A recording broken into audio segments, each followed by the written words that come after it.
Hello, everybody. I'm Megan Graham, and I just came on to talk about Yorkies a little bit, which I haven't done in a little while.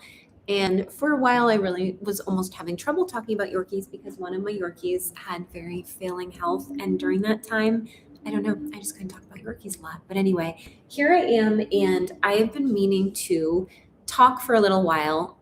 As some people may know, I've been feeding my Yorkies a food called Evermore dog food. Gosh, I've been feeding them this dog food for probably about 5 years now, which honestly probably gets really boring for the dogs. And by the way, poor little Alfie, Lola just passed away this week, and Alfie's health isn't that good. So we were just at the emergency vet last night and the vet again today. So if anybody wants to say a little prayer for Alfie, I'd really appreciate it because if I lose two of my dogs the same week, that just can't happen. So we're gonna get the prayer chain going right now, please. So anyway, what I wanted to talk about is dog food. So first of all, Evermore dog food. I've been feeding my dogs for a long time. And Evermore dog food, I did a ton of research because I used to feed a different company. I fed Origin dog food and I thought it was the best dog food. And during that time, Lola started having pancreatitis. And when I'm not saying it was the Origin's fault, so Origin, don't come and sue me for this. But what I am saying is that Lola developed pancreatitis. And during that time, I researched dog food because I wanted to figure out why her pancreatitis was happening and if there was anything I could possibly do to make her pancreatitis better. I found a very cool functional, hi Sasha, a very cool functional vet named Dr. Dobius, and he had articles about pancreatitis in dogs. And it mentioned that dogs that are fed processed kibble are much more likely to have pancreatitis. Who knew? And that home cooked food is way better for your dog. And yes, it is. So I went down the rabbit hole. I started reading all of these things. There is a document that you can buy for $10 called The Truth About Pet Food.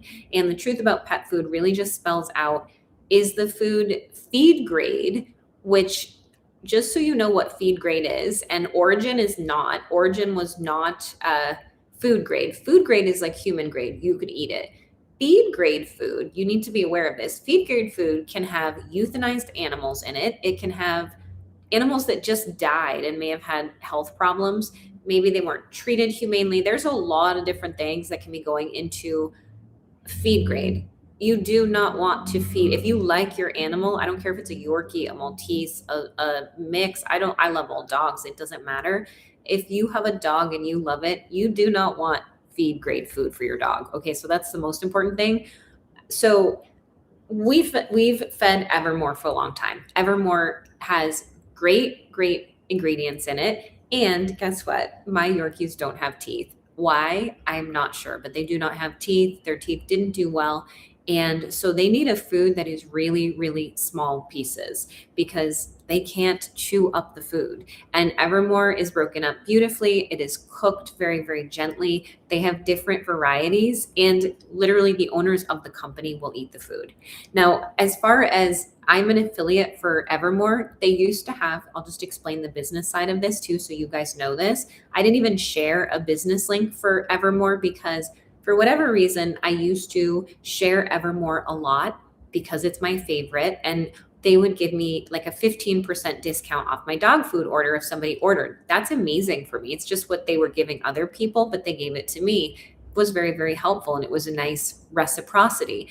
They later changed their program. And even though I think people were ordering, I didn't really get any credit for it. So it's kind of a bummer. And it made me displeased with them from a business standpoint, but never from a food standpoint. So I didn't really think it was cool. I don't know how to say it. I make my entire living online. And even if it's just that I get a discount on dog food, I really like that. And it makes a difference because I have multiple Yorkies. I only have two right now, but I have multiple Yorkies. So I decided a lot of people were asking me about Farmer's Dog. What do you think about Farmer's Dog? And I was like, I'm going to try Farmer's Dog. Maybe I'll really like it. And maybe they have also a better affiliate program, which is always helpful for me. So let me try Farmer's Dog. And so initially the Farmer's Dog arrived. And the first thing that I noticed was that the way that the food was made was a little bit random. So there were large pieces of vegetables in the food. And especially for my Yorkies, the large pieces, it was just like very large pieces of kind of al dente green beans and things like that.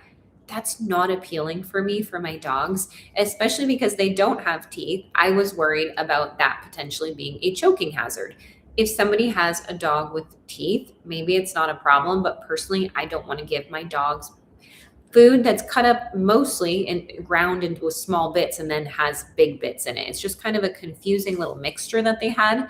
So I didn't love that, but I will say initially the dogs really were excited. I mean, they've had the same dog food for so long, like so long. And imagine eating the same thing for 5 years. Even if it's delicious, you're like, wow, do I really have to have surf and turf again? I'm so tired of it.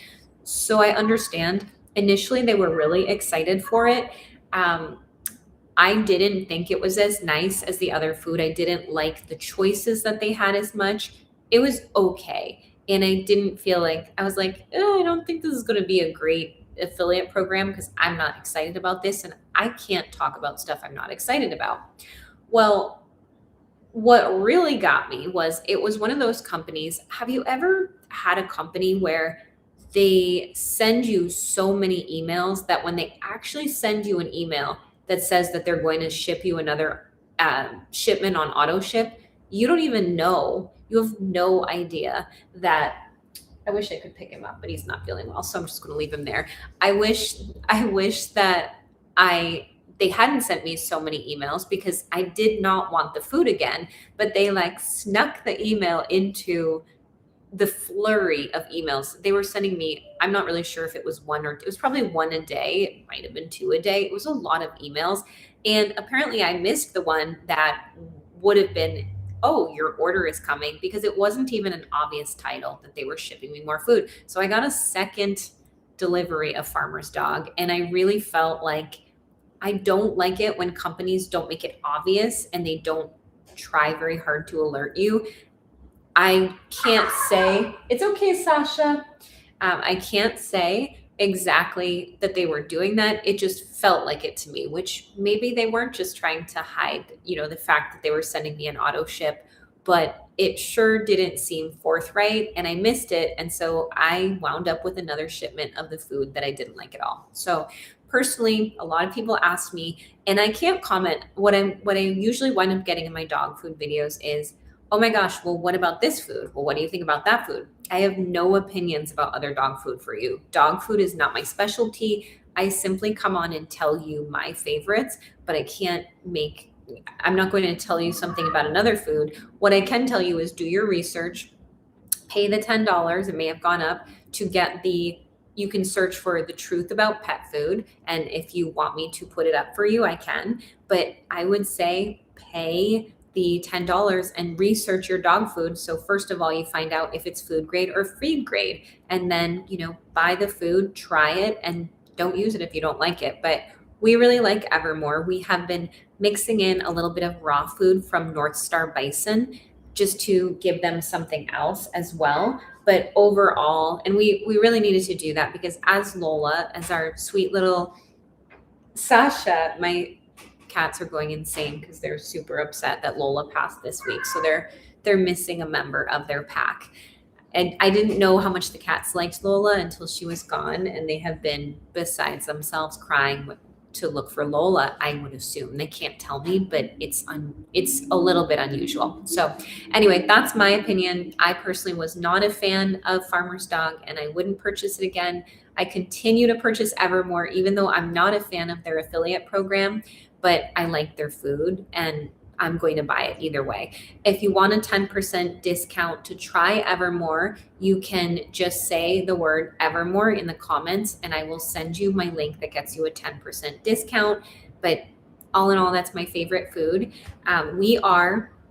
Just as a side note, we did decide we're going to be bringing a new puppy home, which feels really crazy to me because I just lost my soul dog and I sort of can't imagine it, but I also know myself and I always have three and I want a little friend for Alfie. So I will be sharing some puppy stuff. My dogs were Lola just passed and she was 13. And she's always been, just for the record, I have a video up about what happened. She has always been a little bit on the frail side, no fault of her amazing um, show breeder that I got her from. I had the best source of support, and the woman that raised Lola and planned for her birth and everything did such a beautiful job. Her care was exceptional, but she was always a little bit frail. And I will say, she was a smaller Yorkie. When I got Lola, I already had Teddy, and of course, Teddy is not with us either. They're both angels together. But when I had Teddy, he was about 6 or 7 pounds when he was healthy, and I wanted a slightly smaller Yorkie. So when I went to choose my dog from Cheryl, she had about four to choose from, and I think I chose not quite the smallest, but almost the smallest. And I will say that I actually asked her for a larger, more robust Yorkie this time, because I could be wrong. I think everybody has a lifespan, but I feel like Lola's delicate little body may have played into this a little bit. She was healthy, she was raised well, she was bred well, but she was 4.5 pounds when she was really healthy, and she was 3.5 pounds when she passed. She was losing a lot of weight. And I just think I would rather have like a 6 or 7 pound Yorkie again, just so he has a little bit more body weight to him. So Alfie just went to the vet today. We're treating him. We think he has valley fever, which is a really yucky fungal infection in the western states. And so he's getting antibiotics, he's getting ozone, and we are going to probably do an antifungal too, but he's got some liver issues. So all my little Yorkies, they're so cute, but they are getting older, and I love them just as much or more when they get older. They're just as wonderful and perfect as they ever were. So I hope this was helpful. I don't mean to be super negative. If you like Farmer's Dog, that's great. But between Farmer's Dog and Evermore, if you had tried Evermore, I would be shocked. And I'm really curious if you guys want to let me know in the comments if you have tried either of these. If you have tried both of them, let me know which one you like better. I would be shocked if you didn't like Evermore food more. It is the best dog food, and I really love it. So I'm going to keep buying it with my own money like I do every month. So hope this was helpful. I'll be on again soon, and have a great day, everybody. Bye.